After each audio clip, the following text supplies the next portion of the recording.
And we are live, everybody. Maybe a moment late. I'm sorry for that. This is Royce Eddings, and this is the Royce in the House YouTube channel.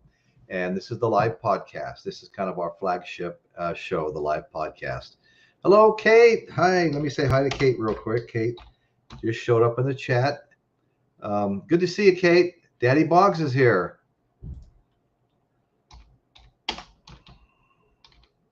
Yeah, I don't know. I think Rachel's going to be joining us. Rachel's Ghost and Dan McNews at his co-host Dan McNews at his son's birthday party tonight, and my brother may join us, so we'll see how that goes. And even Michael Nolan may be here. Those things aren't totally confirmed right now. So anyway, we're gonna get going, and what happens happens. So Scotty Strychnine, how you doing, buddy? Dead Wax, hey. Randy, how you doing, bro?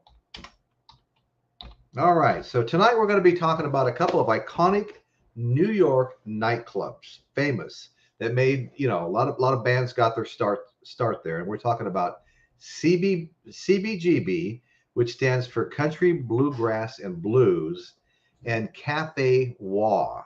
Now we're going to start out talking about CBGB, and I want to say hi to Gary, hi to Nick, hi to Angela. Thank you all so much for joining. I'm going to put a link up right now for, I know Michael Nolan was talking about joining us tonight, so I'm going to put a link up right now, and others can join us as well. Let's see.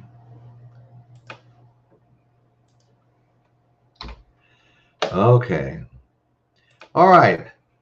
I have a link up. Just put it up. Rachel's here. Michael Nolan's here. You guys want to hit the link and jump on? Feel free to do so. And anybody else that would like to jump on, feel free to do so. You're all welcome. So here we go. Hi, Rachel. Hey, first guest, I guess. We've got celebrities in the house. This is Rachel's Ghost, and Rachel's got a fantastic show. She starts every morning at 6 a.m. Are you still going 7 days a week, Rachel? Yeah, still Yep, seven. 7 days. And I tell you what, there are a lot of people watching because Rachel's got a fun show, very informative. She really knows what she's talking about. We love Rachel's show. It's comedy. It's comedy, Royce. Pure comedy gold. So hey, Rachel, Marianne. yeah, there's Mary Jane right there. Yeah. Mary Yeah, Jane it's, Blahnik. Mary Jane, Dead Wax is here, Scotty Strychnine's here, Nick Pantazzi. Yeah, this is great to see you all. You're here. rocking them in. You got some good audience members here. Oh, I know. Well, anyway, let's get started with the show here. We're talking about a gentleman by the name of Hilly Crystal. Hilly Crystal opened CBGB around 1973. Around 1973, it was in the Bowery section of New York, and it was really, really in decline. And he opened up the first bar down there, and it turned out. Hi, Michael. Hey, Royce, how you doing? Rachel. Hi, Michael. Thanks for joining us. Okay, this is another co-host here along with Rachel, Michael Nolan. His show's called The Bottom Line. Fantastic show. Like Rachel's, these are two of my favorite people and favorite shows. I highly recommend everybody go there. Hey, Waxed, buddy, you're welcome to jump on with us, Waxed. That would be great. Yeah, Wax, you know about dancing. Yeah. Come on, Wax. We've got a link up. Just scroll up a little ways. Anyway, so we're talking about get going here. The CBGB Club, and then later ClubWha. And the CBGB Club was kind of in the Bowery area of New York, which was in real decline. And so, Hillary Crystal decided to open a club. Now he was a fixture in the New York scene. He'd gone to a music school. He had a singing career. It never really took off, but he was a paid professional singer for a while. So he decided to open his club up, and it wound up being a biker bar, right? Before it was CBGB, it was a biker bar. And it was a real seedy kind of, completely ran down. So he decided to do a reset. He closed it down, and reopened it and named it CBGB, which stands for, well, Country Bluegrass and Blues. Okay, and a couple of guys talked him into letting them starting to book acts for him, and he had two rules for the acts that got booked. You had to haul your own equipment, be your own roadie. He wasn't going to move people's equipment in and out of their cars and vans. And let's see, the other condition was okay. The second one was they had to play only original songs, no covers, original songs, and handle their own equipment. That was the only conditions he had. So anyway, so it got going and it started building. Now he worked at some previous clubs where he was booking acts like Miles Davis, John Coltrane, and others. I mean, he was, like I said, he was a fixture in the music scene. So now he's got his own club. It's taking off. And the crazy thing is, do you guys have much information on the CBGB club in New York? The only thing I know about it, are you hearing me? Yeah, no, you're okay, loud good. Clear, loud I knew I'm a Police fan, so I knew the Police played there. The Police played there, and a series of clubs just like it, but that was one of the hot ones. Right. The Police credited that club as both toughening them up, tightening them up, and they got quite a following, which is kind of interesting because from what I remember, the club had like 300 or 400 seating capacity, so it was not exactly a giant stadium. No, it wasn't. And I got to say hi to a couple of people real quick. DJ Trish, Gary Spring, the Real Jackson, and I'll go ahead, Michael. No, it wasn't a big place. Right. It wasn't even a very clean place, to be honest with you. Yeah. That's about all I remember. I wasn't really into going to clubs to ever see live music ever. The club scene wasn't as big in Northern California unless you were down in the city. And if I was down in the city, I was at Winterland, or some other venue. So, but I do know the club was like a big launching pad for a lot of bands. And I did do a quick read up on Wikipedia. It did say that even though they had that second rule, Royce, they also had the rule.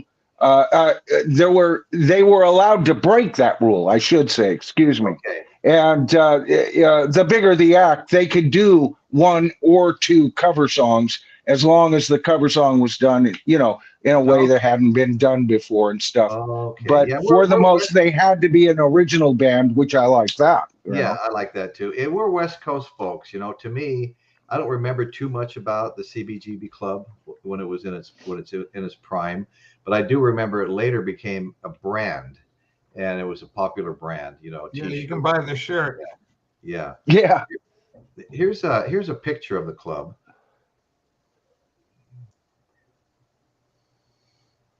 And I got a few other pictures I can show later.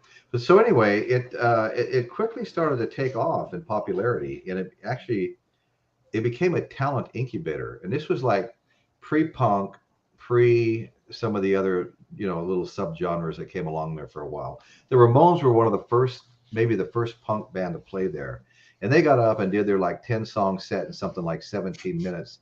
And the audience actually thought it was a joke. They didn't even, this can't be real. These guys got up here and did this whole set in like 17 minutes. It just can't be true, And they became almost a club band. I think they played something like 22 times there, And I mean, I've got that written down here someplace. But the people thought the Ramones were a prank, a famous band that played in its heyday with the Ramones. Their seminal punk rock band began a residency at CBGB in 1974, solidifying the bar's punk rock status. Over the years, the Ramones and CBGB became, linked together with the punk rock scene, and no one quite knew what to make of the Ramones when they came out and did that. No one had ever seen anything quite like that before, they just screamed through a set. It was being described as kind of like noise, you know. Some people said the band either had mental problems or it was a prank of some sort. Yeah, they thought they were kind of special needs types. Special needs, yeah. Well, okay, so they tore through a 20-song set in 17 minutes. The Ramones, wow. did 17 minutes of 20-song set. And so anyway, this is how all this stuff got started there with them. And so many other of these punk bands. Blondie played there. Oh God, I mean the list is just insane of the people that played there. One of my favorites that played there is Nick Fantasy. Nick Fantasy played there, who's in our audience tonight. Oh, really? Rob, did you ever Wax. play at CBGB? Hold on, I actually have some sort of You have a involvement. connection, Oh, Rob? good. Okay. So one of my really good friends produced the movie CBGBs. Okay. And I did, if people don't know, professionally I worked in movie market research, and I was involved with helping them in the film. Did you play a young blonde Debbie Harry type character? Yes, I played Debbie Harry's armpit hair. If you did, I have a little cameo. Fantastic. Wow. So, That's great. You know, I mean, it got really crazy there, and I'm going to show you. It wasn't a very clean place either. I got a picture I'm going to show everybody real quick. No, not at all. This picture this is the bathroom. Holy Toledo. And really, guys, this is the way they left it. Because I mean, the musicians would go in there, they'd sign the walls, they'd write all over stuff, and they left it that way. I mean, to its last day, this is what the bathroom looked like. Yeah, if you watch the movie, they had a lot of the original stuff in the movie. They shot the movie in Savannah, Georgia, but they got the original bar. Everything was pretty accurate if you watch the film. So right. Now, when was the film done, Rob the Waxed? Over 10 years ago, I guess. Oh, okay. Well, are you talking down to me, literally and figuratively? I'm up here. Hey, Wax, I think this is the first time you've ever popped on. This is great. It's not the first time I popped on. He's starting a new dog pet channel. Dog and cat. He did one of the shorts, and it's just gone viral on it. It's really fun. Yeah. Hey, Rachel. Now back to these shorts for a second. Yeah. You say you usually make them for about 15 seconds. Now, do you have to designate them on YouTube as a short, or does it automatically become a short because of its time length? They ask you they give you a prompt, say, would you like to make this a short? And you go, oh, I sure the hell would. Depends on what you're doing with it, depending on how long it is. The 15, they won't prompt you. But if you do like a minute video, then it'll prompt, hey, would you like us to make this a short? And to which you respond, yes, I would dearly love when you go to upload it on YouTube, they ask you if you want to make it a short. Yeah. Oh, you'll get a prompt, or it'll tell you, okay, this is a YouTube short. Right. Well, I'm gonna read through some of the bands that kind of got their start early in their careers. I talked about the Ramones, and the Ramones were played there often. But Hillary Crystal, the owner of the club, like I said, CBGB, Country Bluegrass and Blues, and there was some more initials, OMFUG, which stood for, it's hard to remember all this without having notes here. It stands for Uplifting Gormandizers. Okay, whatever. So Patti Smith was a big, she played there a lot. Patti Smith did. Her, the Ramones, Blondie, Television, Talking Heads, the Heartbreakers, Richard Hell, Suicide Misfits, Cramps. They all got their start at this single shop front size little venue. Graffiti scarred, ground floor sweatbox. The stage was tiny. The toilets hellish, hellish toilets. Better than no toilets, I guess, you know. But they said all kinds of things took place in those bathrooms because the girls and guys all shared them, you know. And you know, so some of rock's most crucial shows. And here's 10 that were there. Okay, you had the Ramones played with Angel and the Snake, August 16th, 1974. Patti Smith in Television played. Are you guys familiar with the band Television? Yeah. Okay. No. Okay. No. No. Yes, and someone no. I really wasn't familiar with them either. Their first album's kind of a must-own album. Patti Smith really? played with Television in March 1975. Heartbreakers, Talking Heads, and Blondie played in August 75.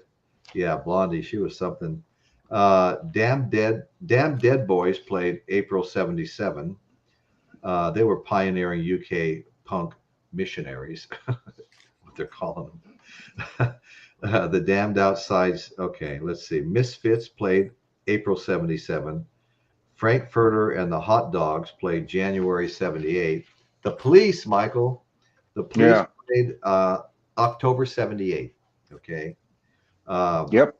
Having arrived at 10:30 for the midnight set, the Unknown Trio. I mean, these people. There's so many people that got their start playing here. You know. Yeah. The Unknown Trio played the night shift. Okay. Guns N' Roses, Michael's favorite, at least his favorite lead singer. I'm just kidding. We know you love Axl Rose's voice. Oh yes, I'm such a fan. Oh my God! So Guns N' Roses played October 87, and it was actually an acoustic set. Guns N' Roses played. Okay.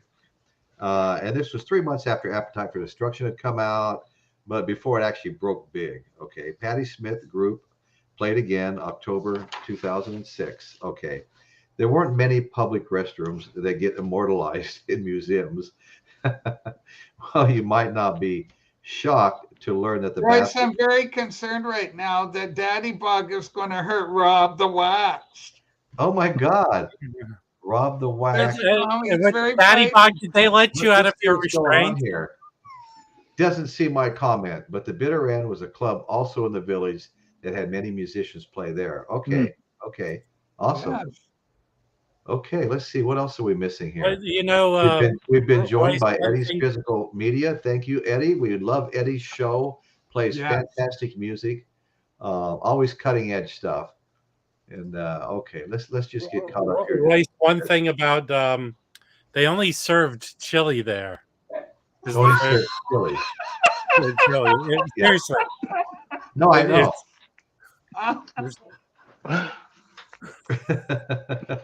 Well, yeah, you know, their chili was famous. I don't know if it was only chili because they did offer infamous food to the patrons.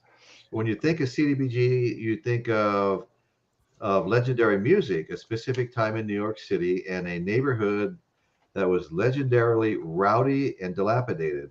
What you probably don't think about is lunch. And Wax, you're saying it was all chili, huh? Okay. It was an all chili. That was the primary thing. I mean, they had alcohol. That was their main, yeah. But they had a working kitchen, so they did make food. The kitchen was converted into a dressing room a few years later. His chili recipe again was very infamous. I heard it was to die for. I mean, if you again go watch the movie and see how he made it, you would not eat that chili.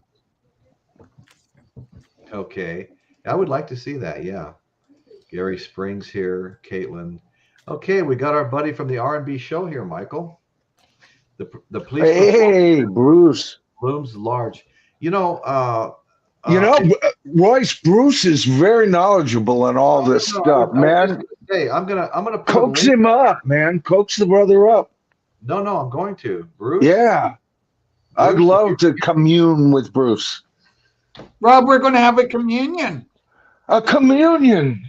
Oh, am I supposed to just sit here and be the butt of your jokes, Rachel?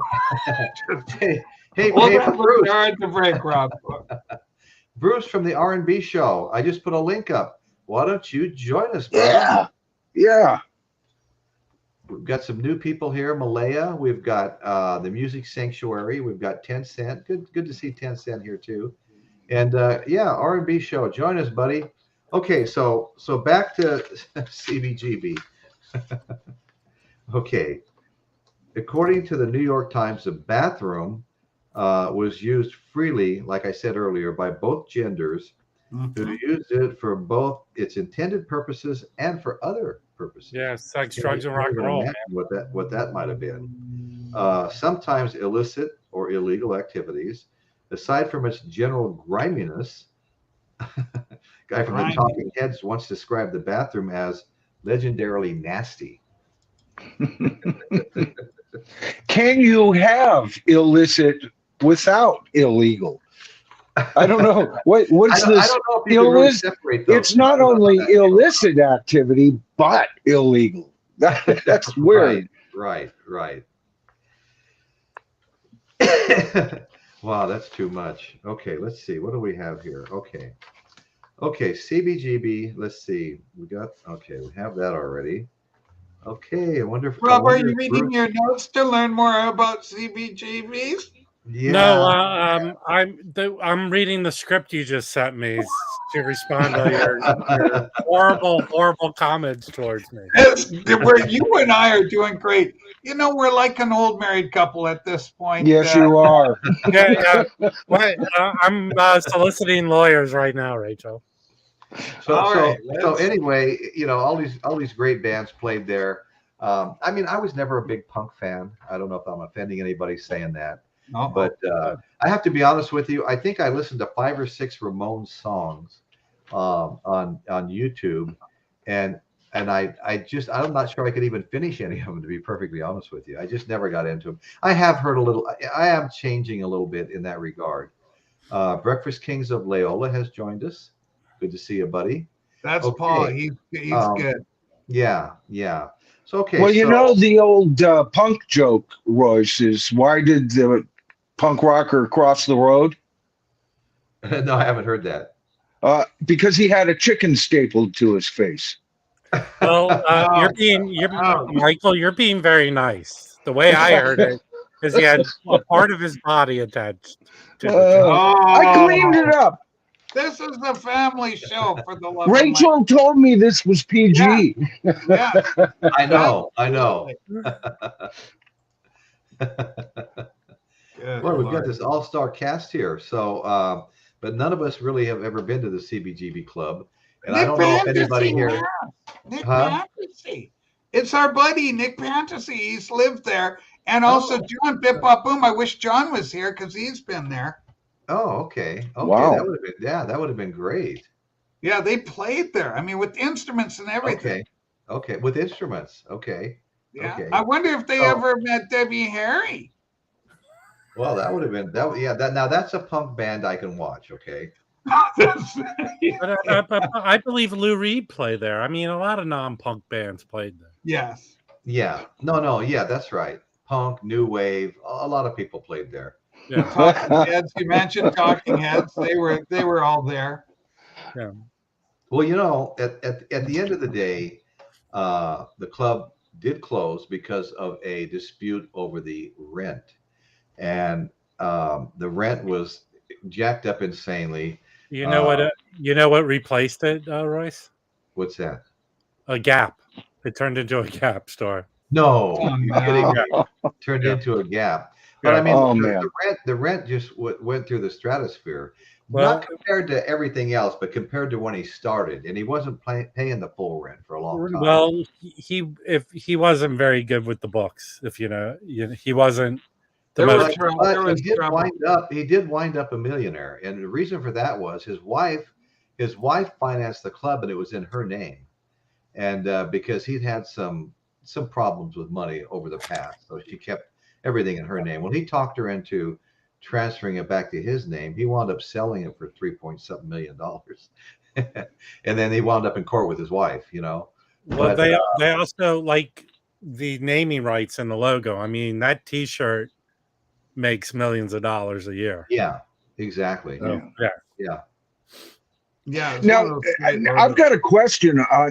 I mean, I saw they paid a ridiculous monthly rent. What was what was the financial turnover? Was it on ticket sales for these? And if so, how much were they? They didn't, a lot of these. I mean, he's got to turn a profit, right? Yeah. Well, it wasn't a very big place, and a place like that. Again, I've never run a bar, but I would assume you make all your money on the alcohol sales. Yeah. I don't know. It had to be. He was very inept as a business person because most people were playing there; they weren't even getting paid. Yeah. You know? Wow. Okay. Yeah. So where did this all come from? Okay, so let's see. So it eventually shut down, as I mentioned before, but he died a wealthy man. From CG. Okay, here we go. Okay. Oh, Randy, just stop it. What's that? Randy's being awful. Oh yes. Hey, Bobby Gass, how you doing, brother? I'm immune to you, Randy. Go make fun of someone else. Randy, quit being so hurtful in the vinyl community. Yeah. Okay, let me see. I've got to get that down. I'm used to yeah. Okay. So the CBGB brand lives on. Okay. There was once a time when owning a CBGB t-shirt, that's kind of a tongue twister there, was a badge of honor among music fans because the only place you could get one was at the club, And but anyway, Hillary notes anyone can buy a CBGB t-shirt now, which kind of ruins the cool factor of owning one.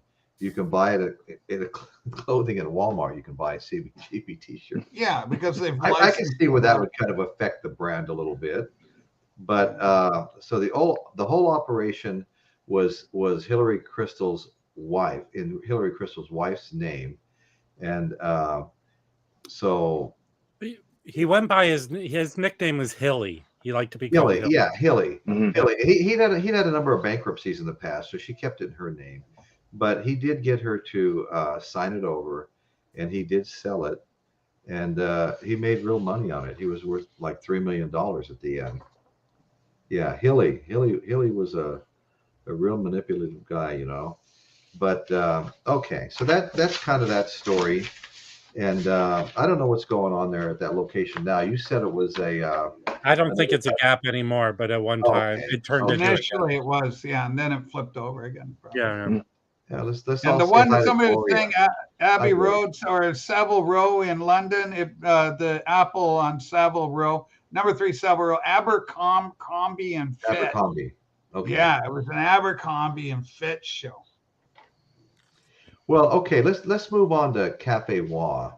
And I actually talked a little bit about cafewha recently because Jimi Hendrix was playing there continuously, and that's where Chas Chandler got recommended by Keith Richards' girlfriend to go. You got to hear this guy playing at Club Wah, and he went over there a couple of nights and listened to him play and sat down and they talked. And Jimmy agreed to let Chas Chandler, who came from Eric Burdon and the Animals. It wasn't Eric Burdon even when Chas was playing bass there, but it evolved to the Animals, and it evolved after a couple of big hits to Eric Burdon and the Animals. But in the meantime, Chas had left. He wanted to become a producer and manager and things like that. So he went to New York in search of talent that he could manage. And so Keith Richards' girlfriend, whose name was also Keith, recommended that he go to the Wah Club and hear this Jimmy guy, Jimmy James and the Blue Flames, playing there. He's fantastic. So he went over there, and okay, we've got the R&B show. Bruce, hey, Bruce. Hello, everyone. Can you hear me okay? I'm glad you jumped on. Dude. Great to see everyone. Man, you know what, Bruce, I'm glad you jumped on. We have finally spoken to each other. I know, this is unbelievable. Like, has it been like a year of like kind of a mutual love fest online? But this is great. Yeah. Royce, you, of course, are one of the very earliest channels to support my thing I do. Yeah. And Bruce was right there at the beginning, right there with you. Oh yeah, yeah. That's cool. Yeah. Very knowledgeable. I'm proud of that. I knew right away. Nice to meet you, buddy. Once you had switched that format, I knew something about the presentation, how knowledgeable you were, and just how professional the videos were put together. I knew it was going to be huge. And you know, the proof's in the pudding, because look at the tremendous growth that you've had since. Well, thank you. Right. Yeah, absolutely. And your show is doing well too, right, Bruce? I mean, yeah, it's it's taken a while to kind of find the right thing, because it started off as like Ron and I were just going to do a general podcast, because we would have these conversations, as I'm sure you do with your friends, where they're so passionate about this stuff, and we just thought, well, we should kind of put this online. But because we're interested in so many different things, music, pop culture, film, and TV, we experimented with all of that. But what we found through doing it, as everyone does through doing a channel, you find certain things that work better. And a lot of our music stuff has gotten the most response. So we specialize mostly in that lately. Yeah, no, I hear you. I mean, I've got several different playlists. I'm a contractor, so I've got a Royce Construction playlist. My wife and I both have a real estate license, so we have a real estate playlist. And, I have a number of playlists: tours of famous places, why we love the Central Coast. And some of them are have way bigger views than my live podcast, which I always call my flagship.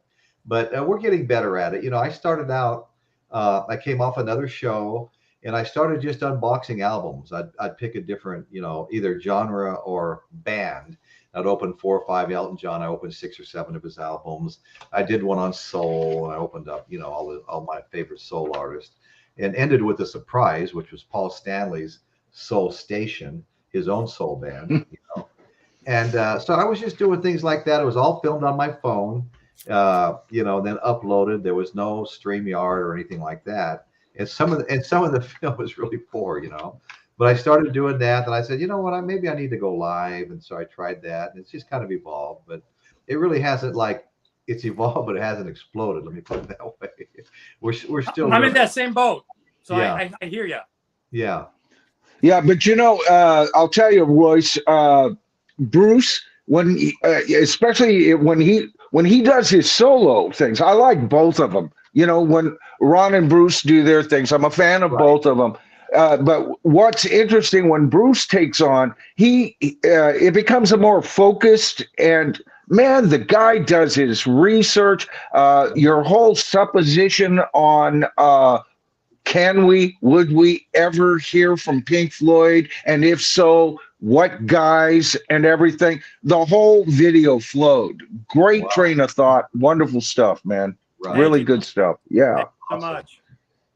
Yeah, I got to get in there and start watching some of it. Oh, yeah. It's good stuff. Yeah, totally. Good stuff. Right. So right now we're getting into cafewha. And an interesting fact about cafewha, David Lee Roth, from Van Halen, this is his uncle owned cafewha and opened it. Wow. And so consequently, of course, David Lee Roth came and played there, and sang there and stuff like that. But so anyway, this club was on the corner of McDougal and Moneta Streets in Greenwich Village. What a great place. I've only been to New York once. Well, I left New York when I was 2 years old. My mother was raised in New York. She was the only one of the family that didn't come over on the boat from Ellis Island. She was actually born in New York. And so I lived in New York for a few years as a baby. And then I have a bunch of cousins back there. And aunts, uncles. Well, the aunts and uncles are all gone now on both sides. But I've got cousins back there. And we went to visit them one time. We took the Long Island Railroad up to see them and stuff like that. And, they when we were going to go back on the Long Island Railroad back to where we were staying in Brooklyn, Betty and I, we wound up, Christopher, my cousin, says, no, you guys don't have to take the damn train. Let me take you. So we went for a little tour of Greenwich Village, which was really kind of fun. And he pulled up in front of a building and said that his dad and mom were part owners in this one building in Greenwich Village. And they're on Facebook. We talk all the time, but they've never said another word about that. So I'm not really sure what the particulars are, but I know all that stuff in Greenwich Village is worth like a mint right now. It's got, you know what's crazy about New York when you hear about the Big Apple, but it's not just New York, it's the whole state. There's a real rock and roll story involving Buffalo. Really? All right. This is leading. Well, you know, the reason Betty and I took this trip back there was because I was working for a woman building apartment buildings, and her daughter worked for MTV in New York. Oh wow! She was a photojournalist for MTV, and she was getting one of these brownstones in Harlem, and you know, they were trying to recapture one street at a time in Harlem and clean. You know, they're all burnt out and gutted and stuff, but they would take them and rebuild them. And there was a time that for $1 you could have one, you know, with the condition that you rebuilt it within so much time. So Rachel, you're cracking up. Well, no, Rob, my buddy Rob here, he's born in Buffalo. He was born in Buffalo. I was trying to do a Buffalo thing, but I started laughing too. I ruined the bit. Hey, number 6. Thanks a lot for joining us, buddy. So I'm in Harlem, right? And I get disconnected from the group. And so here it's late at night, and I have to take the you know, the subway from Harlem, and I'm in the subway car all by myself, you know. I'm sitting there, and it stops, and a couple of guys jumped on that looked like they wanted to slit my throat big time.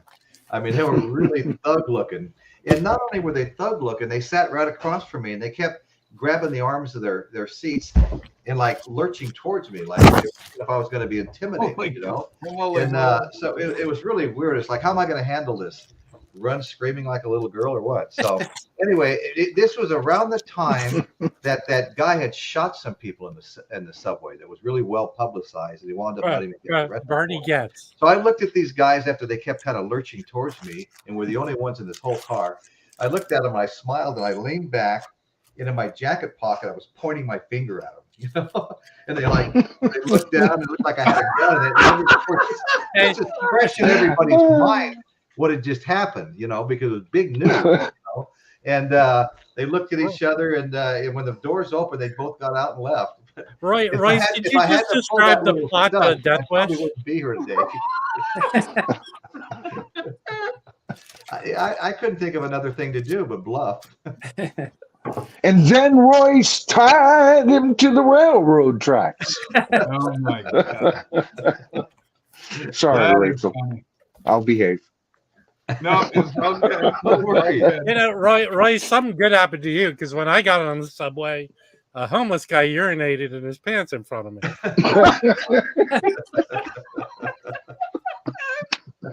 Oh my! Hey, Pastor Dio, welcome, buddy.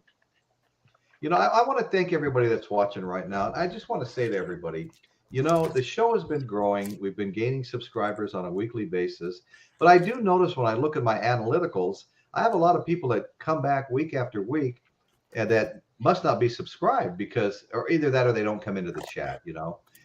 Sometimes the chats can get a little clicky and stuff like that. So you got to kind of warm up to them. But they're a lot of fun once you get involved. But what happens is half of my viewers, half the views I get are from non-subscribers. So I just want to take one moment to encourage everybody. If you're enjoying watching us, we try to put on a fun show for everybody and be entertaining. The best that we can to the best of our ability.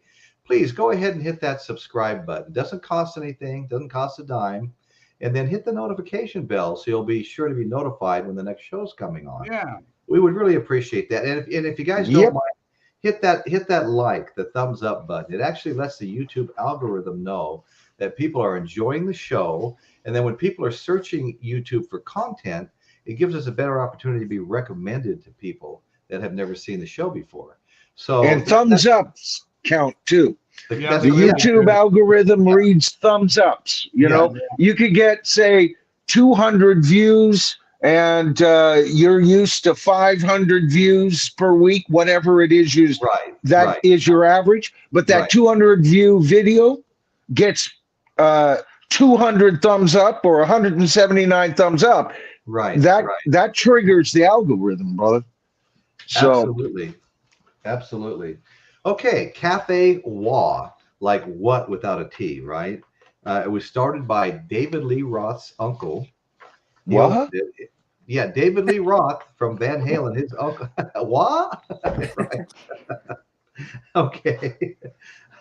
So anyway, you know, numerous musicians and comedians got their start there. I mean, it's really a long, long list. And for example, Bob Dylan, Jimi Hendrix, Bruce Springsteen, the Velvet Underground. I mean, keep in mind this dates back to the the 59, the late 50s, right? The Velvet Underground. Because when I first read that Velvet Underground, they were around before cafewha. No, they weren't. Cafewha was there first. Okay, then you had Cat Mother and the All Night Newsboys, Kool and the Gang, Peter, Paul and Mary, Lenny. Okay, then comedians: Lenny Bruce, Joan Rivers, Bill Cosby, America's Father, and Richard Pryor. They all played at Club Wha. And again, my favorite story is the Jimi Hendrix story. Chas Chandler, bassist for the pre-Eric Burdon and the Animals. It had a different name when he was the bassist there. But anyway, he recruited Jimi Hendrix, took him to England. Jimi Hendrix became a big star in England and then returned to America. And a lot of that, if not all of it, is owed to Chas Chandler discovering there and talking him into going to England with him. So anyway, so it was opened in 1959 by Manny Roth, David Lee Roth's uncle, an actor. Let's see. He entered. Okay, you entered cafewha down a steep. These places were crazy. You entered down a steep stairway. He painted all the walls black to make the space seem like a cave. Who does this? You know, teenage boys. You know. Yeah. Okay. And oh yeah. So okay. So musicians, comedians, performers of all types played throughout the afternoon and evening, frequently being paid through baskets passed around amongst the audience. So these guys weren't spending a lot of money. The space had a capacity of 325 people. Wow, even smaller, huh? Yeah, yeah. I mean, Bob Dylan wrote that it was a subterranean cavern, liquorless, ill-lit, low ceiling, like a wide dining room with chairs and tables. Okay, so in '68, Roth stopped running the cafewha and it was taken over by these Middle Eastern guys, and they started playing. They featured Israeli and Middle Eastern music, so that's what became a cafewha then. But it was resurrected. Somebody else bought it in '86, and the concept of rock music house bands made up most of the talented performers in the area. The band performed for a year at the cafe. Okay, let's see. They changed it. It wasn't even the cafewha then, but they changed the name back to cafewha once they got back into rock, left the Middle Eastern scene, got back into rock. But the house band played dynamic, high energy, various variations of popular songs. Let's see. Then they opened in 1997. They opened Brazil Night on Mondays, a show created and produced by Andre Alves. The show was performed for over 5 years to a sold-out crowd, receiving positive acclaim. Bob Dylan first performed there during a hootenanny night in '61. Bob Dylan performed there in '61. After hitchhiking across the country, he continued playing at the club as a backup harmonica player during the afternoons. That's just crazy stuff, you know. Okay. Based on the recommendations of one of my old favorites, Richie Havens, who I saw live in concert downtown Long Beach, and it just blew my mind in Woodstock. I became a big fan. And then we were living in Long Beach, and he showed up at the Roxy or something like that, the Fox. And Betty and I went down and watched him. And you never see anything like it. This guy came out by himself with an acoustic guitar, dressed in a suit and tie. And he didn't sit down. He stood up and he hopped up and down on both feet for like 2.5 hours playing the acoustic guitar. And I'm not exaggerating when I say he looked like he climbed out of a swimming pool when it was done. He was completely drenched in sweat. And he committed his entire body to his performance. It was practically part of what his music was about, you know? Right. Amazing performer. What an amazing performance. I mean, I fell in love with his music and watching the Woodstock movie, you know, and the song Freedom. Sometimes me too. I feel like a motherless child. At one time I had a bunch of his music. I don't have any now. I never even heard of the guy until I saw the Woodstock movie. Well, you know? Same here. I hadn't either. But I was blown away. I went, whoa, wait a minute, you know. It was that whole movie, by the way, you know, kind of opened up a whole wider palette for me, because my palette had been rather narrow up until I saw that, and I'm going, oh, wait a minute, there's some cool stuff happening. You know? Yeah, no, I've gone through some narrow phases where you get transfixed on the stuff that you really, really love, and you're not paying a lot of attention to the new stuff, you know. Yeah. Unless it's new stuff by your favorites. But anyway, so let's see. What else do we have here before we leave cafewha? Okay, before she was part of the folk trio, Peter, Paul, and Mary, Mary worked there as a waitress. I thought that was kind of interesting. So did Peter and Paul, but they don't want to talk about it. Okay, so 67, Bruce Springsteen's band, the Castiles, played afternoon sets for 2 months. Van Halen singer David Lee Roth, the nephew of Manny Roth, the owner, performed at cafewha in 2012. And then, of course, the notable comedians, again, Lenny Bruce, Joan Rivers, Bill Cosby, Richard Pryor. But anyway, so a lot going on there at cafewha. And unlike CBGB, it's still open today. So anyway, that was kind of interesting. Kind of. What do you think? I'm just amazed that I guess the Whiskey Go-Go wasn't much bigger, or probably around the same size. I'm just amazed that these clubs could stay in business with such a limited audience. And I know Wax alcohol. I grew up in bars. My dad was a country western musician, and but trust me, I was in bars when I was 2 years old. Back in those days, nobody, at least in our neighborhood, questioned it. But and that's how it was, you know, in Nevada, where I live too. I'm just amazed. I would have to guess, up until a certain point, they weren't paying huge rents for these. Right. Places. Yeah. Right. But all those places became the high rent district eventually, and it's hard. Well, yeah. I got to think like in the 80s when gentrification and urban renewal was happening. Right. That's when the rents jacked up. Yeah. Right. Yeah. So let's see. So R&B, what have you done lately on your show? Yeah, like Michael mentioned, we recently did a video on Pink Floyd and just talking about the chances of a reunion. You know, we have obviously with Dark Side of the Moon, all the talk is about the 50th anniversary package that's coming up. That's like, you know, $1,000 or whatever. Oh, wow. But that got me thinking, you know, because that's always one of those top reunions that people fantasize about, right? You know, people talk about that, even though we got that in 2007 with Zepp, and we got a brief bit of it, you know, with Floyd in 2005, but it's still one of those things that as long as, you know, enough of the primary members are still alive, you got people yearning for it. So I kind of thought, let's look at what the potential pros and cons of that would be if we look at it realistically. So that was one. And then Ron and I had started a series where we were doing Overrated or Not. Right. And basically taking some of these sacred cow albums that we all revere and really just doing a deep dive on each of these albums and saying, well, is it, you know, ultimately, is it overrated or not?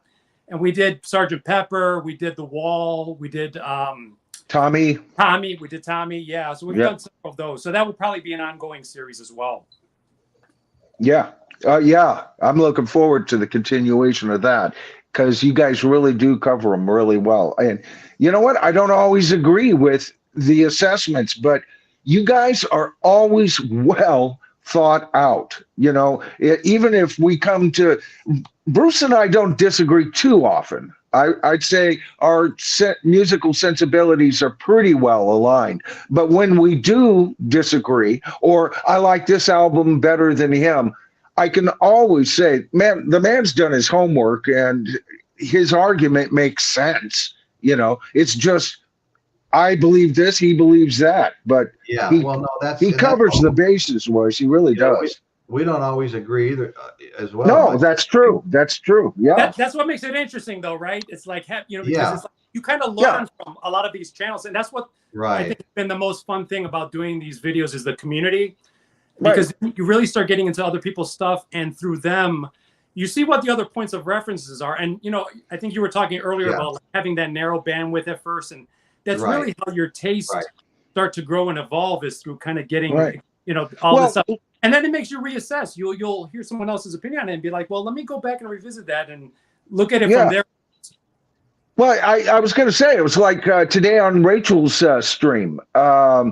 Everybody was mentioning what was, and by the way, Rachel, when I mentioned Bridges to Babylon, it was in answer to you saying, what was their last great album? Yeah.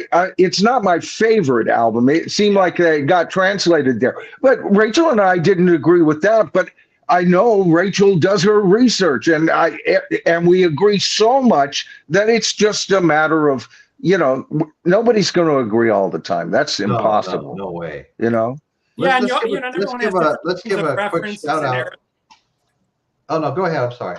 No, I was just going to say, you know, and everyone has obviously like different frames of reference, different eras that you approach the music from. So I think depending on how it hits you and when it hits you, you know, these things are highly subjective anyway, but it's always interesting. Yeah. Yeah. Well, I was going to say that let's give our friend Edward Proghat, a shout out here. He's got a contest going. I did a contest entry as well as with Sam St. John a few weeks earlier. And I'm getting ready to do another one. I've been kind of enjoying these contest entries. They're kind of fun. But Proghat's got a good show. He flew past his targeted goal of new subscribers and is, continuing to build. So congratulations, buddy. You're doing good. Michael Chavez. Someone uploaded the complete Who set from Woodstock to YouTube. Wow. Some video.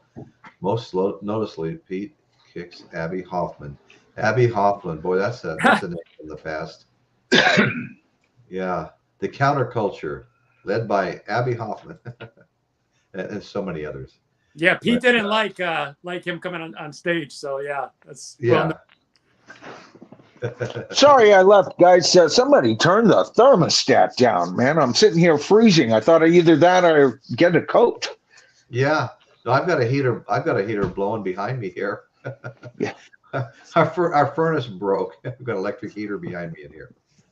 Well, in January, sunny California isn't so sunny. Not this year, anyway. No, it's been really cold. This whole week at work, this past week at work, everything's covered with ice when I get downtown. Yep. I'm kind of up in the hills. I got a little bit more of I'm 11 miles from the ocean. We have the coastal influence up here. Don't get as much freezing and stuff. It's a little bit warmer in the winter, a little bit cooler in the summer. Yep. We're on the foothills of the Sierra. Right, bottom of the hill. Yeah. Everything's covered with ice. You know? Yeah. It's cold down here near the ocean, so. Now, where are you, Waxed?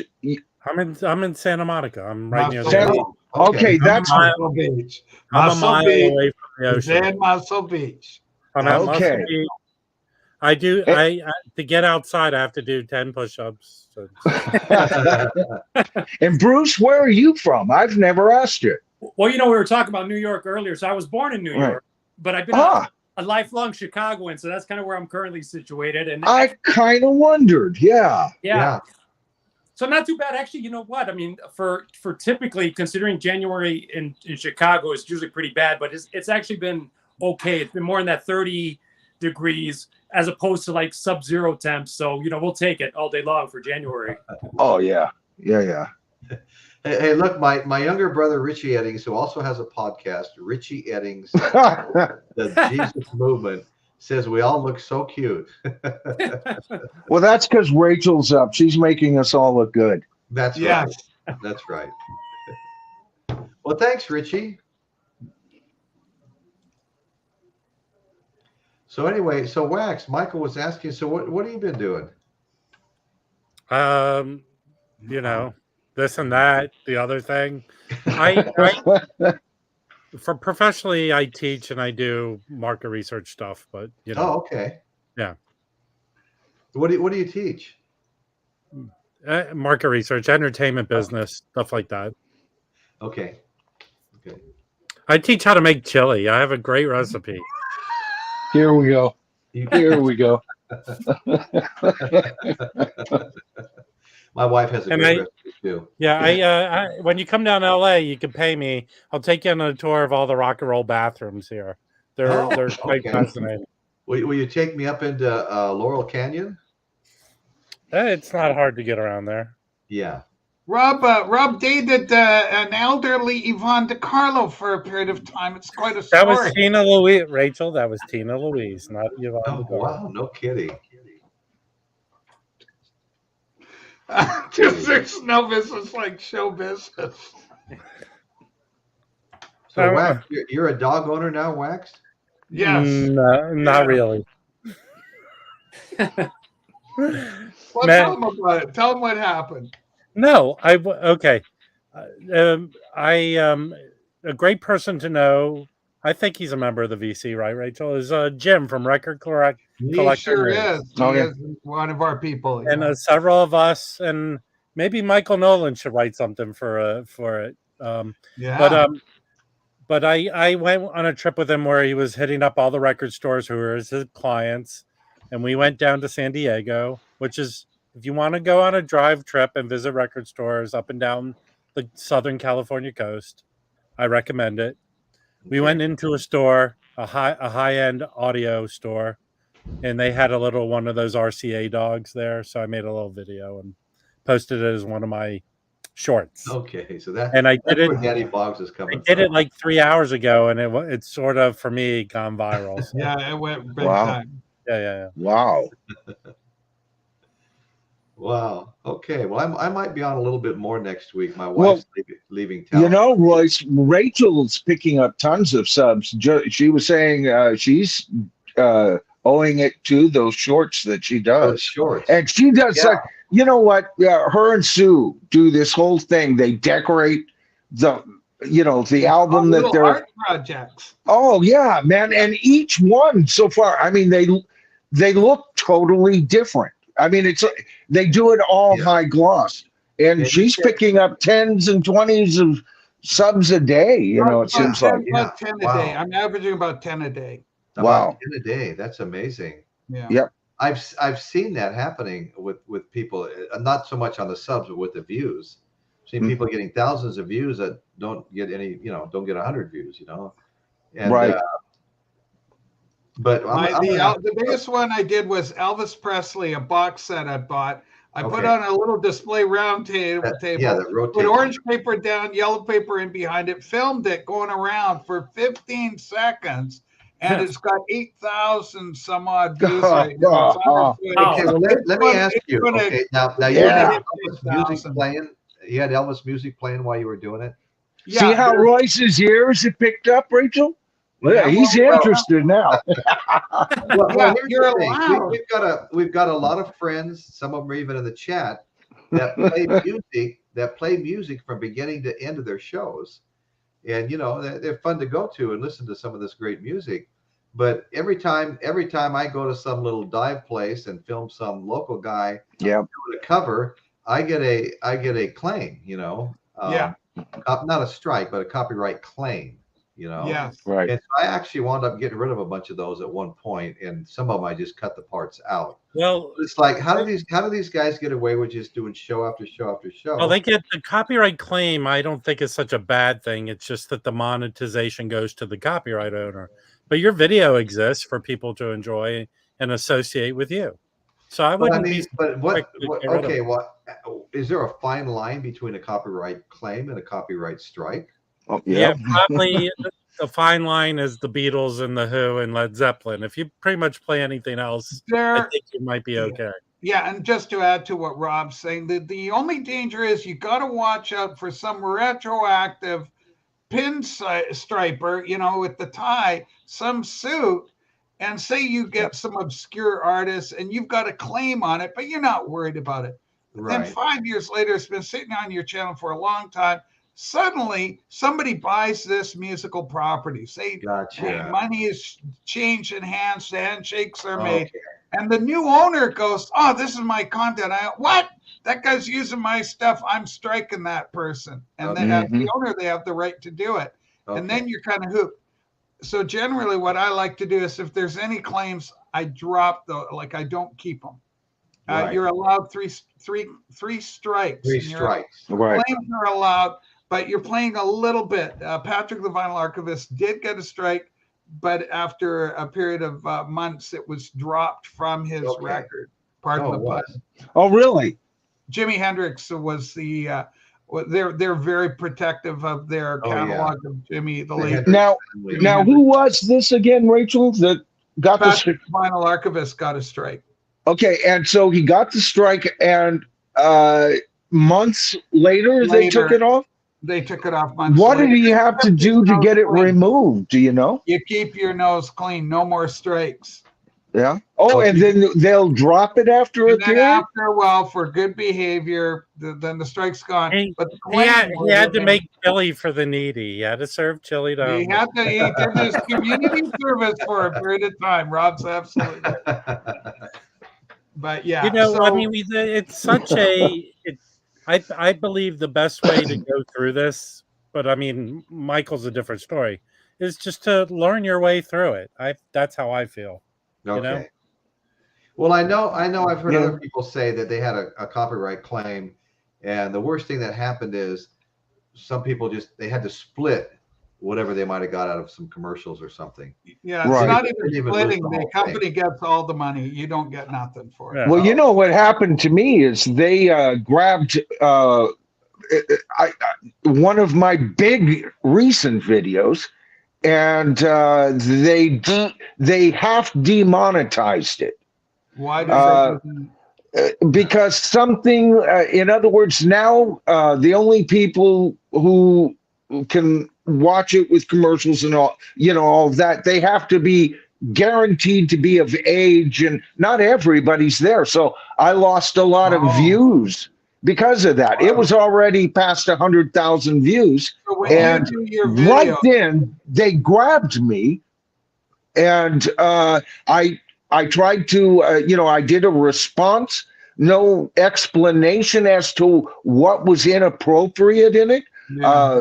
I usually use an occasional damn or hell, but I don't usually go too far beyond that. I have, and then I'll even do a little squeaking, in the middle of it. But that's about as far as I've ever gone. I don't know who I offended, but I offended somebody. The policy, so they don't tell you all the time. So there's a couple of good channels out there on YouTube that you can watch. And these are kind of the rules game channels. They tell you, here's the latest thing. You look out, content creators. YouTube's coming down hard this time. One of them is if you use a swear word, a cuss word, in the first 30 seconds, 8 seconds, then that whole video is going to be demonetized. So, and also, I mean, if you want comments and interaction on your channel, you have to make it adults and over, right? You can't make this thing, nothing on my show is kid friendly. No child should be within 40 miles of anything I'm doing on my show. And so you set that as the adult thing, and then keep the language clean. You should be able to avoid any trouble with monetization. I don't even bother monetizing my live streams because they're too they're too silly for I mean, a perfect example of, I believe, the way if you're going to play music is like Stephen Schnee. Because he's playing a lot of bands that people don't know a lot about. So, so if you're playing like the lower end bands and just trying to educate people about certain groups and stuff, I think you're fine. I like what Wax, a lot of these bands could use the publicity. I did a cover, a video. I mentioned this last week, Royce. That covered Quinn Hedges' new album, and I did a video with one cut on it. And of course, they came for the money and everything on that. I mean, like like a shark. And I don't care because I want Gwen to get all the money for that anyway, you know, but it was just strange because he's just a, you know, he's a semi-local artist. I'd say he's, you know, area famous. And great album. It was mastered by Bob Ludwig. Fantastic album. And bam, they grabbed me in a heartbeat on that. Well, Michael, I know a little bit of this because my buddy owns a record company, and I'll do openings of records he gives me to kind of just for him. Right. They have distributors. Like Alliance Entertainment is probably one of the biggest distributors for the record industry, for all media. And they are the ones who come after you.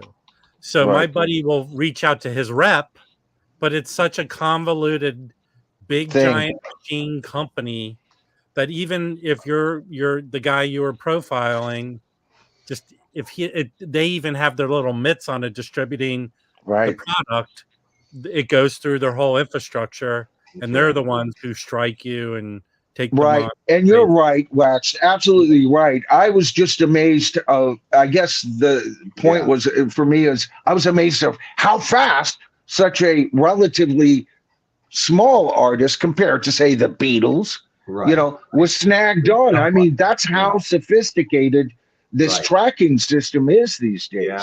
I mean, they'll catch they 5 minutes. They got they've already got established. The database, and you run across it, so it'll. This kind of goes into what I do, Michael, because the record industry or the music industry, as opposed to like movies, TV, video games, they don't live on the impressions. So, meaning the word of mouth from you and the strength of a video and how many albums you sell, that's not part of how they collect data. It's very hard and firm. It's number of video views on their content, it's downloads, it's physical media sales. So they're not doing the type of market research that movies do, where you're the verbal word of mouth and the impressions, which people do collect that data. So they're to them it doesn't matter, even though you're a strong component of how music is sold. So that's what sucks. Yeah, you're right. You're right. Well, Novice Nick is paying us a compliment here. Lots of knowledge on that screen. Yeah, he doesn't really, you know, a compliment from him is sort of like, you know, a big thing. We love but he sits a Barca Lounger so well. Yes. We've talked about that. We did a deep dive on Lazy Boys over on the It's he's Nick. The bunker of the VC.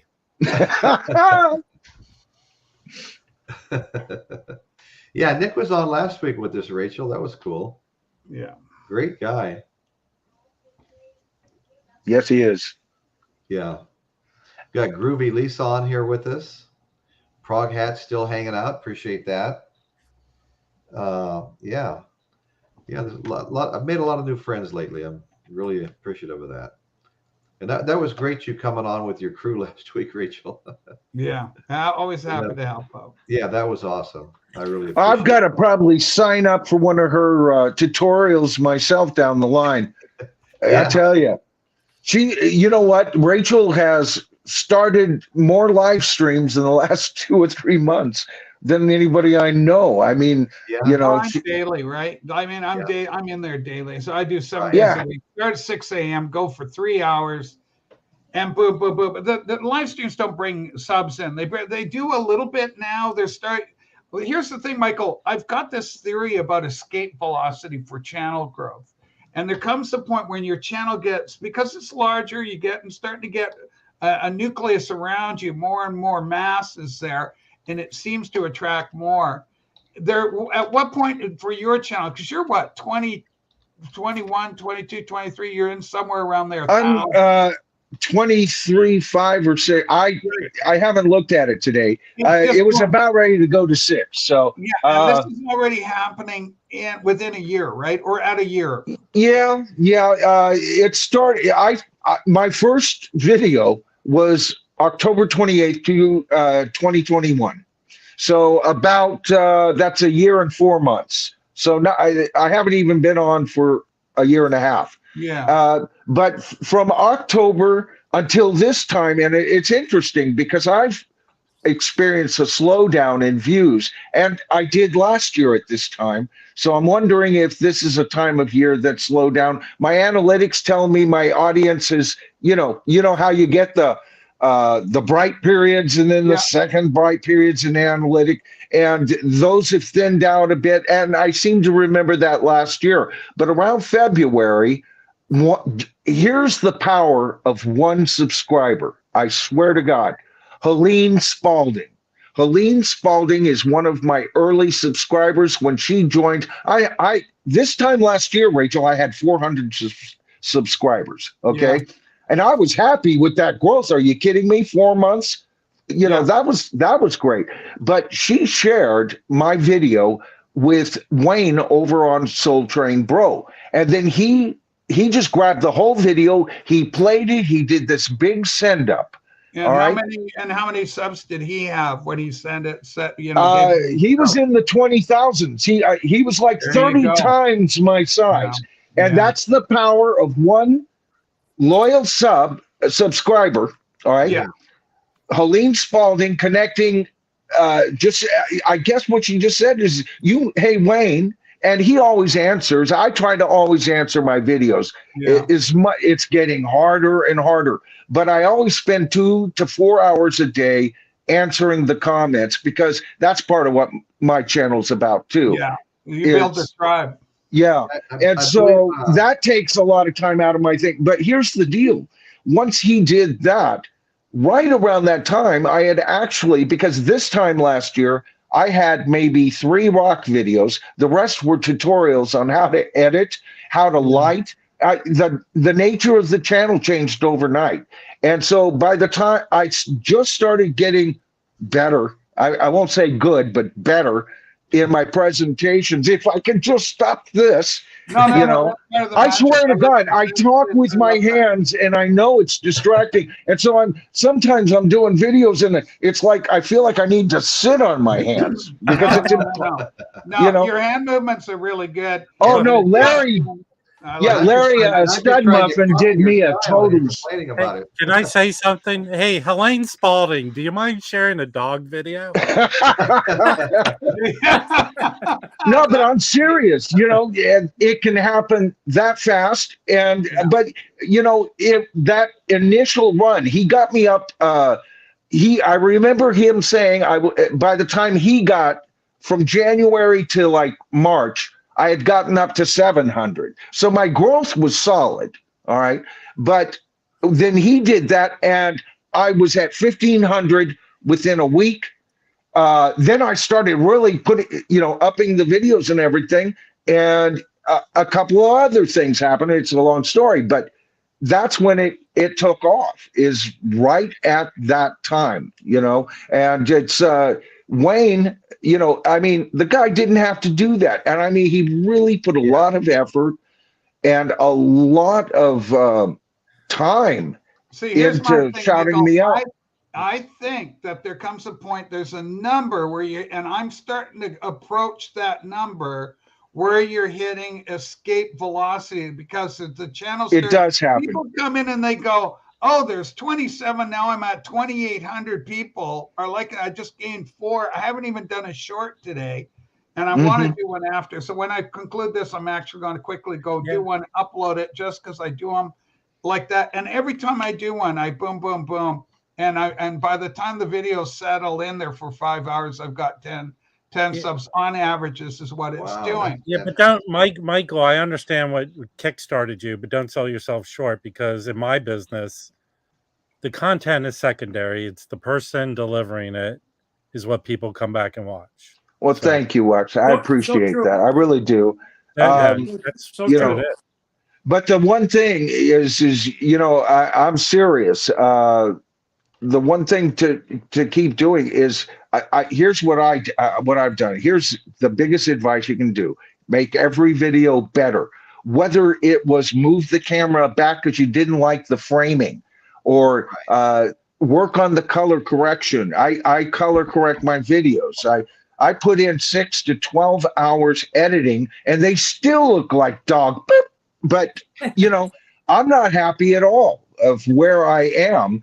But the message, you're right, Wax. I try to keep in mind that it's me. That's whether I'm right or wrong, whether my opinion is right or wrong, it's got to be me. It's Michael, and I try to keep it as honest as possible.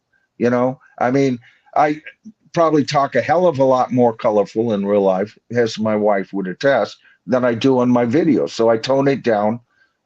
There's a bit of performance to it. I mean, I'm in, hey guys, how you doing? I you know, but it's all fucking, excuse my language. It's all real. It's all real. Yeah. You know, I mean, it comes from the heart. That's the one thing. I think people pick up on that. People, the biggest thing people can sniff out is BS. Yep. So I think that's innate in a lot of people, but the thing we have of value, everyone has, is their time. So if they're going to come and invest their time with you, it means it's you. You could be talking about X-Lax or whatever. It's really, they're coming to you to listen to what you have to say, your take on whatever. I try to make whatever I cover into a bit of a story. My best video, and I don't always accomplish this, guys. I always tell myself, what's the story? What's the story? Morning glory is my mantra, right? And the best ones are, and the ones that get the best response is, I actually put a little story into it, or if there's no story, align the facts in a story-like fashion.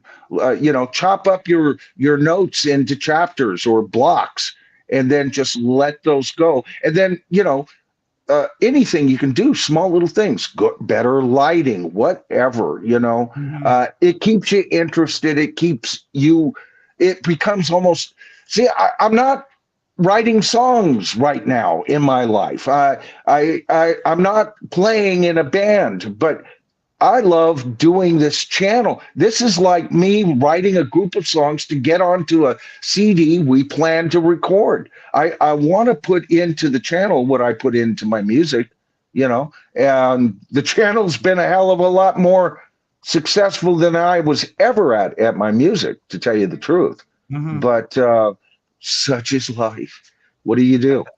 It's become a very creative outlet too. That's the nice thing about it. It's like it's another channel of creativity, which you're obviously bringing that to it. And like everyone has mentioned, it's the personalities, because so many of us are covering a lot of the same stuff, but they buy into you, and it's the fact that you're very forthright, you're very charismatic in the presentation. I mean, we have to congratulate you again, because it needs to be mentioned. But like John Fogerty giving you that shout out was a huge. Oh yeah. Yeah, I don't know if you even know Royce. No. John Fogerty gave me a shout out on his Instagram. It was Bruce. Bruce was the first guy in the comments section over on my channel. Oh my God, Michael, you can't believe this. So, to tell you the truth, Bruce, I didn't even have Instagram. All right. But my daughter, she grabbed it. Oh yeah, and he just shares about a minute and a half of the video, but he said some nice things about me, and it was wonderful. And we've even gotten response. If I could ever learn not to say gotten all the time, but we've got response from Terry Draper from Clap 2. He checked into the channel. The vocal coach for Kenny Loggins has checked into the channel. So I never knew even those kind of people. The most famous people I knew personally was the people that were hanging around with my dad, because he had a radio show in Vallejo, California, when that was a happening thing. The naval fleet was in. He used to play on the Blackjack Wayne show. He hung out with Buck Owens. He played with Buck Owens one night on the Blackjack Wayne show on KTVU. Eddie Arnold and him and my mom were good friends. Eddie Arnold wanted to buy 4 or 5 songs from my dad. So those people I knew, but when in my own, kind of rock history, I never got more, beyond like a 3 county notoriety. That was it. But guess what? I loved every freaking damn minute of it. And it was a success because I got to create. I got to be alive. I got to experience something beyond that, turned me on beyond just going to freaking work, because I did that. I was a nurse. I retired as a psych nurse back in 2011. That's what I did to pay the bills. My music either suffered because of that, which I like to think, or I just, one of the million guys that didn't get the contract. And that's fine, because I love to me, I think Wax and I talked about this the first time I was on, and the only time I was ever on Rachel's show. It's the ride. It's not the freaking destination. David Crosby has met his destination. He was glorified in the ride up until that point. The final destination is death, people, and it's the ride. It's what you do with your life. Are you into it? Are you challenged? Are you doing what you can? Are you feeling fulfilled? And the channel meets a lot of those needs for me, man. Well, that's great. Yeah, but Michael, have you been recognized at an estate sale? That's what I'm asking. No, you got me beat on that one. By the way, Michael, do you have a good chili recipe as well? How about that? Yeah. No, I demur to Wax's, he's the expert. And evidently him and Rachel are, anyway. No? No, absolutely can't stand the guy.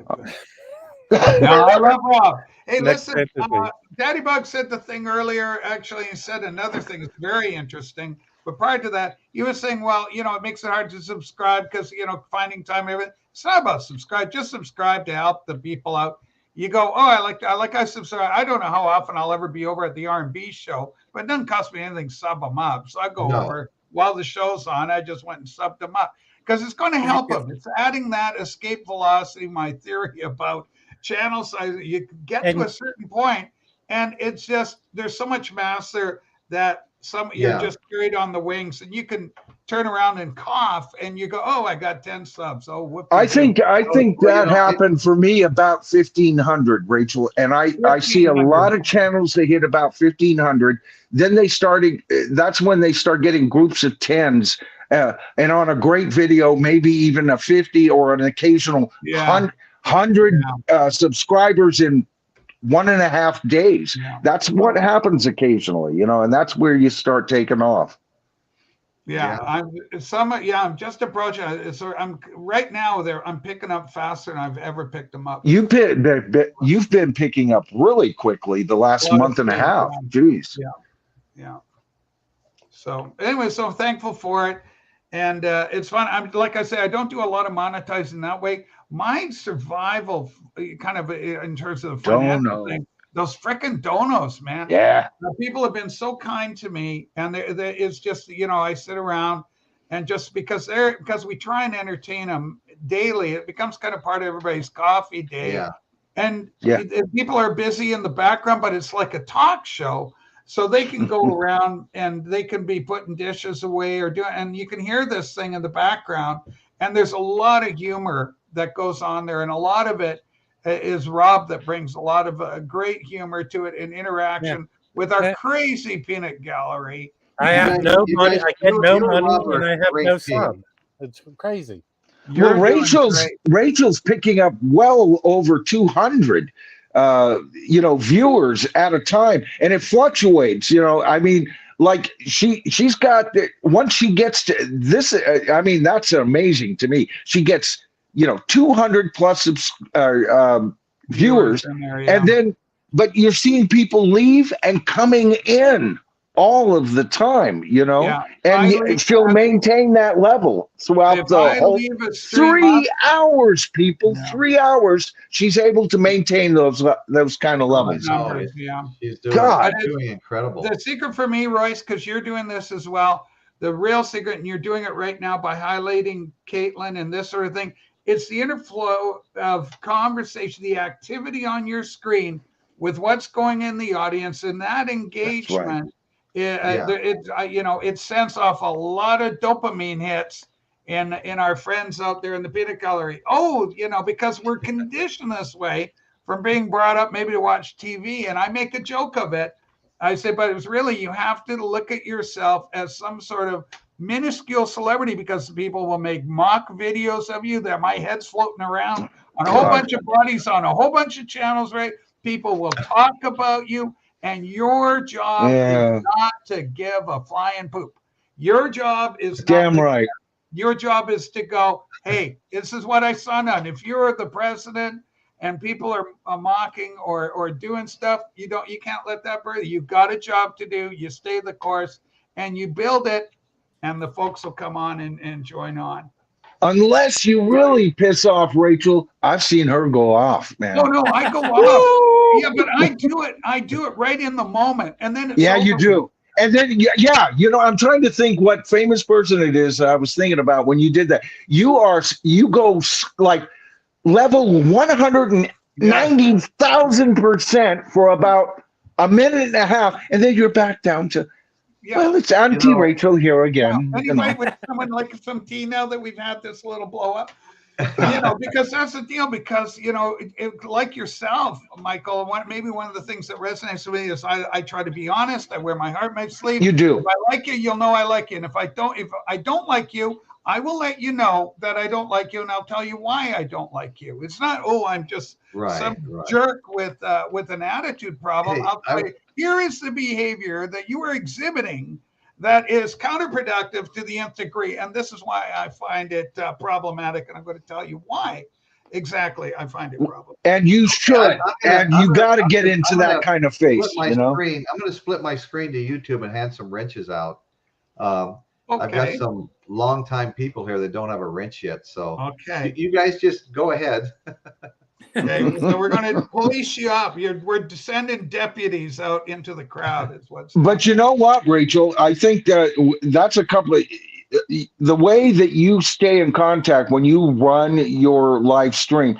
You are always, you've got one eye. I sometimes can't, and then you'll bring something up. You're talking.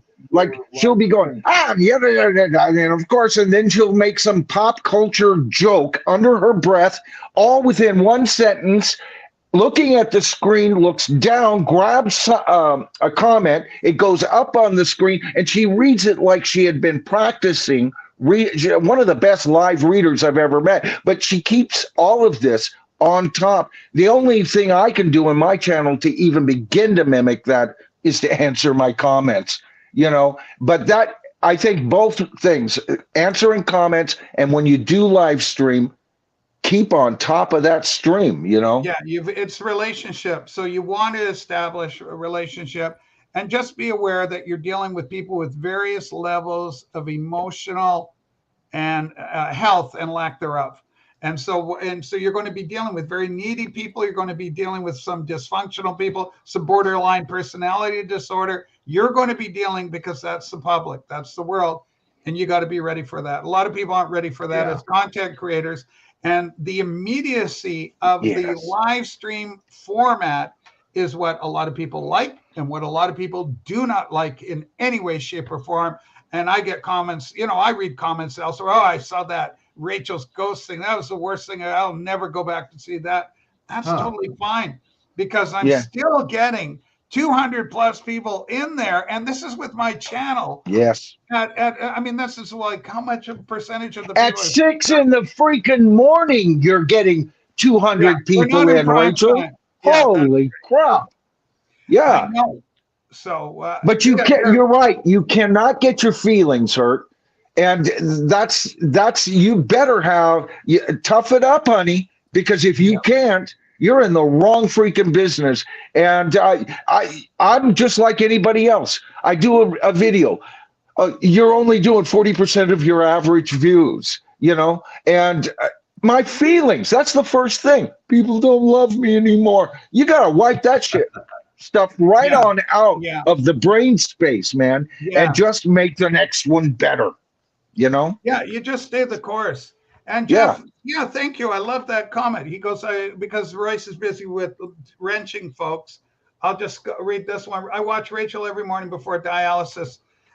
Jeff, loyal viewers like yourself that come out and hang out. We have fun, you know, and I recognize Jeff's name right away when he comes in. And and we're a regular, you know, it's a thing. And there's a regular crowd shuffles. This is a bit like Cheers without the beer. Although it's almost a family over there, Rachel.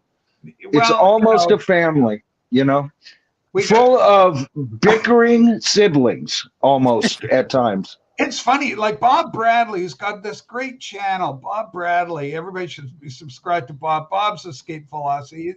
He's growing and growing and growing. But anyway, he's done one on the record cleaning thing. And I haven't seen the video yet, but the title is Record Cleaning. Now, this was a little topic that blew up, and it works its way through different channels. It becomes a little point of conversation. And so it becomes very, very interesting indeed. Mark Lassman, a great comment. Mark Lassman's a troublemaker. Kick him out of the. Whoa, no, Mark is a sweetheart. Don't say that. But anyway, and Michael, I love your show, and it's fantastic. Thanks. And I like the way you turn at the camera. I like the red lighting. Don't change a thing to me. And then you move your hands, you lean in, you look right at us through that camera. And there's so much sincerity there. And you go, who the hell can't get on board or with this? I just love it. I'm addicted. And, you know, I keep coming back and making sure I try and make a comment on everything that you're up to. Well, I appreciate it. That's the support variable. You know, when I look at the camera, I just imagine folks like you. Or, you know, I imagine a group of people and just talk with them. That's all I do, you know. Michael, I do the thing where I imagine everyone in their underwear. Well, I do that too, but I don't put that on film. Well, I could have gone all day without hearing that. Well, I like to give little tidbits to help you sleep at night. We've given Royce nightmares. Right. He'll never sleep again. Never. Well, anyway, folks, I want to thank everybody for helping me out tonight. And everybody, head over to the R&B show. Of course, Rachel, you know, all of these guys. But you know what? Ron's put a ton of effort into that channel. And we need to send him some freaking love, people. Okay. Well, you know, it's worth the sub. It's worth the sub. If you're not going to sub, it's worth the view. But while you're there, one thing we've had great success with is to come over to the channel sometime. One of these days, I'm in there like 6 o'clock to 9 a.m. Pacific every morning. You come on over R&B, and we'll give you a shout out. We'll send people over. I'll go over to your channel because I want to know what the hell happened to even question the Zep 4 could not possibly be a classic, overrated. Overrated. Can't believe it. Well, you have to watch it and see. I will. I'll watch, and then, but the wall, I'll give the whoever's saying it's not a classic or it's overrated, I can give the benefit of the doubt on that one. But no way with Zep 4. My God, I can't believe it. Oh, she'll if she doesn't agree with you, Bruce, on her next thing. I hear this all the time. Nolan doesn't know what he's talking about on that video. He's full of it. Yeah, but in the kindest way. With yeah. Like I said, you're not in this to be, you know, have your feelings hurt. And besides, I'd rather have your truthful candor every time, Rachel. Well, don't agree? That's cool. That's what makes us all go, you know? I'm sorry. One last thing, Michael. You and I want to get you. I want to interview you on my channel because you're a musician. You got all this history. I think it would be interesting. People, you haven't, or do it on your own channel. And just say, here's my story of music. Here's a video idea for you, Michael. Either that or just get your butt over to my place virtually, and we'll sit down. We'll have a tete-a-tete, and I think that would be entertaining for people. We'll do it. We'll do it. We eventually have to get around to our Wings video, too. Wings video, brother, you know what? It's the only way I thought we could do it is like if we did it this way, and I've been thinking I would be starting an occasional. I'll never do what Rachel does, but I will do an occasional live stream. Not even weekly, but I would love to every once in a while live connect with some of the tribe. You'll get, Michael, right? You're personable, you're charismatic. You're going to get a lot of people. You got more people and than there's so much ass kissing going on right now. Oh, but Wax, I really love you. You're the best. Rob's just a late starter. Rob is not feeling very loved, folks. I mean, come on now. Well, come on, man. We all love Waxed. Everybody. Yeah. Gary, what you want to do is go RNB as spelled right there. Go RNB show. That's how I found it. And you'll recognize the your happy host immediately. And it doesn't stand for rhythm and blues. That's what I love about that name. The R&B show. No, it's Ron and Bruce. You know, but it's a brilliant name because for the most part they talk about music, R&B. Right. Awesome, easy to remember. R&B, R&B, R&B. Michael, there's a message up for you, Michael. Go on the warpath. What's that? There's a message up for you. The tribe, go on the warpath. Daddy Bog's all the time over on the channel, man. I love his humor. He can be so dry and witty at the same time. Dry and wit. Guy. I've known him for over 2 years now. We've been on different shows together and stuff. And I think he came on over to my channel because of you. I think that's the connection was for me being on your show. Yeah. It's Royce. I found Michael through Royce. Yep. I found Daddy Bog face down in a bottle. I went to Soul Train Bro's show today. I noticed he hasn't been on in a while, has he? Well, see, what's happened is he had some familial situations, and it costs him to. He's got to go to the island and then back to the mainland island back. This whole thing's, from what I understand, okay? And so what he does now, at least for now, is he does tributes, okay? That's all he's doing. If he had continued doing what he'd do, he'd be up to 50,000 subs by now, it's the guy, he talks honestly. I didn't really grow up with this music and everything. I had to get into it, and he's so self-effacing. He's so mellow, there's a few people I've given notation that they've got a great set of ears. Rachel has a great set of ears. This guy has a great set of ears. David, Texas. Yeah, Safe and Sound. I every time I've been thinking of his name lately, I can't think of the last name. And then when I think of his last name, I can't think of Safe and Sound Texas Sound Excursions. You're trying to do one or the other. Just go Safe and Sound Texas. Yeah, but David has got a great set of ears, and they're both, eloquent. Yeah. They can. It's not just because everybody's got a set of ears, but it's what you do with them. And then when you talk about what you hear, I love it when somebody can express what they hear. And David does that very well. Yeah. Great. Good things for David. He's a good man. He's growing too. Beautiful record. And he's just a super good guy. He's growing really well too, Rachel. Yeah. He's about to hit Escape Velocity. He's going to hit that audiophile crowd because he's right to focus on that and just stay in that, and he's going to go like that. And he's just connected enough to make he could take that channel. Yeah, he's in several directions right now. And some name people in the industry, absolutely. Yep. Yeah, he's a hell of a lot more connected than I am. That's for sure. Okay, so folks, I think we're gonna close now. I want to thank everybody for being here. Thank all my co-hosts. Please all come back. Royce, thank you for having me. Thank you. I really appreciate it. Oh no, really, yeah, I was glad you were able to come on. Thank you. Yeah, it works both ways. But Bruce, it was really nice to be able to speak to you. I feel like we know each other. And to finally face to face, it was awesome. I always talk to my partner Crystal about you, and I'm like, I always refer to you as like my buddy or like my friend, and that's kind of what. Yeah. So So hopefully we get to do it again. Okay, yeah, awesome. Definitely. Yeah, so very soon too. Okay, thank you everybody in the chat. You guys are really appreciated. Love all our supporters and love hearing you guys go back and forth in the chat and interact with us in particular. But anyway, thank you all very much. And thumbs up. Sub and thumbs up. Tomorrow morning. Just come by tomorrow morning. And okay, guys, we'll see you all later. Thank you so much.